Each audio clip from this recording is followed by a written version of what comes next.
Just inside the fence at Offutt Air Force Base, and just feet from the runway, sits this plain-looking building. But its history certainly isn't. This used to be the Glenn L. Martin Bomber Plant, the birthplace of two of the country's most famous planes, the Enola Gay and Boxcar, the planes that dropped the bombs on Hiroshima and Nagasaki to end World War II. It's an intersection of some big things in history, and it's an intersection of big things in history that occurred right here in Omaha. Pieces of the past are still present in the building if you know where to look. John McQueenie, Offutt's historian, does, and he took us on a tour, starting on the lower level, where materials for wings and the fuselage would come in on these rails and be offloaded.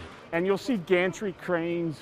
Those are those giant, on the rails there would be gantry cranes for moving parts. Parts would come up from downstairs and start to flow here. This is the upper assembly floor. And look closely. Those aren't concrete bricks. They're actually wood. It's hardened pine, creosoted like red pine or yellow pine. Easier to replace, and more importantly, they wouldn't conduct static electricity. Also in the floor, you can see the remnants of an old turntable. So you would literally turn your fuselage and start it going down that way. From floor to ceiling, all these windows are original skylights. That adds to your natural light. It reduces your need for artificial lighting. It was all about efficiency back then. That's why they have restrooms on the landings of the staircases, so workers wouldn't have far to go to, well, go. It reduced the number of restrooms and reduced the time people would be off the floor.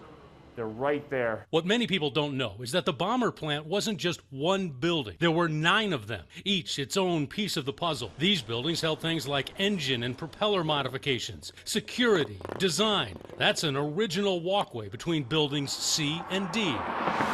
Now, everything that was built for this war effort wasn't built on base. Offutt used to be called Fort Crook, and there's a major road right outside. Fort Crook Road was built to move people from South Omaha expeditiously down here too. 14,000 people manned the facility, and many weren't men. In 1940s, women did not work in factories typically, but the Rosie the River, she worked here.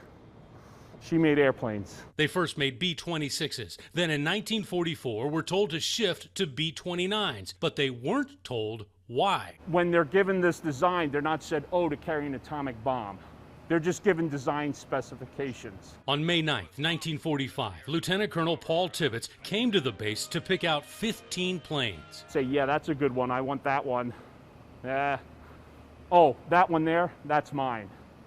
So he picked out his Enola Gay right off the factory floor. And the rest, as they say, is history. The planes dropped the bombs, the Japanese surrendered, the war ended, saving American lives. That's a point of pride for the workers here, who always sent the flight crews a little message. The airplane that basically said, to the men who will fly this ship, I forget the quotation, know that we did our very best to make the very best airplane we could for you.